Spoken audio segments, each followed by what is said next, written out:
মোবাইলটা ঢোকার ঠিক আছে। আরে মোবাইলটা নিচু করুন না। আমি নিচেই তো করছি দাদা। আরে পেয়ে যাবেন।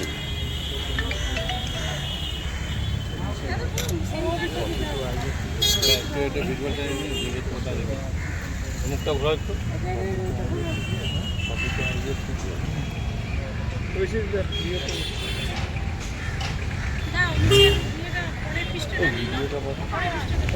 কাজ করছিলেন তাদেরকে কাউন্সিলররা পাঠিয়েছে, স্বপন সমাদ্দার পাপিয়া ঘোষ। তারা তো বলছে, এবং বাসু বলে যাদের নাম আছে, যার নাম, সে হচ্ছে এলাকার একটা দুষ্কৃতী।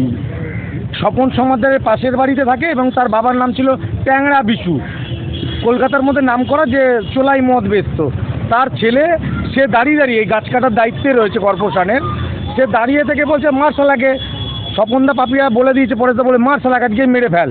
এবং এই যারা তিনজন মারছিল তখন তারাই বলছে যে স্বপন সমাদ্দার, পাপিয়া ঘোষ আর পরেশদা তোকে কাছে খুন করতে বলেছে। আজকে দেখুন তো কুরুলটা তো থানায় জমা রয়েছে, ভিডিওটাও আপনারা দেখেছেন, কুরুল দিয়ে মারছে। আজকে যদি না বাঁচাতো কেউ আমায়, তাহলে তো কুরুল দিয়ে কেটে দিত গলা।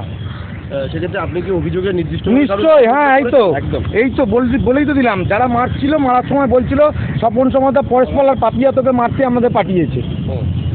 পরিষ্কারভাবেই তো লিখিত দিলাম, কেন তারা তো বলছে মারার সময় আমার। এরম করে অভিজিৎ সরকারকেও মেরেছিল, ঠিক সেই পরিকল্পনা করে। বাড়ির তার ছিঁড়ে দিয়েছে, ইলেকট্রিক তার, যাতে শর্ট খেয়ে মরি। তাতে হলো না, আমাকে কুরুল দিয়ে মারছে। ভাবতে পারছেন, গাছ কাটা কুরুল দিয়ে কীরকম পরিকল্পনা। কর্পোরেশনের গাছ কাটার নাম করে আমাকে খুন করার পরিকল্পনা করেছে আজকে।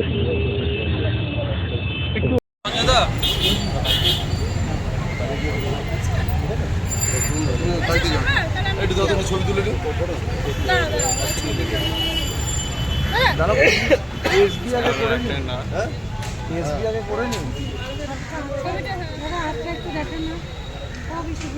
তোমাদের খবর থাকছে না যে খুন করবে আজকে আমায়, কিসের এসেছি?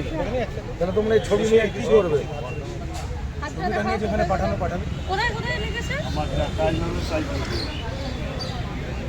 আমরা আসল কাজটাই করছি। আসল কাজ ছাড়া তোমরা সব কিছু করছো।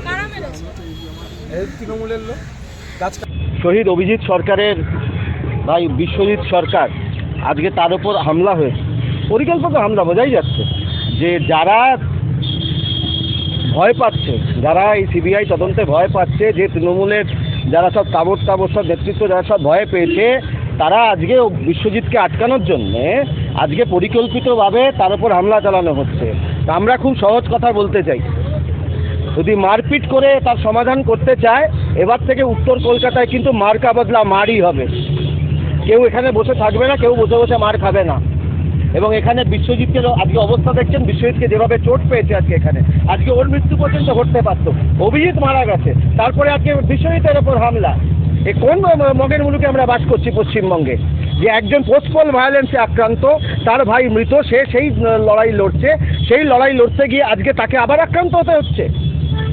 যাদের সব অ্যান্টিসিপেটরি বেলের জন্য যারা রয়েছে, মহামান্য আদালতকে সবিনয় অনুরোধ করব সেগুলো যেন নাকচ করা হয় এবং অভিজিৎ সরকারকে এবং বিশ্বজিৎ সরকারকে যেন ন্যায় দেওয়া হয়।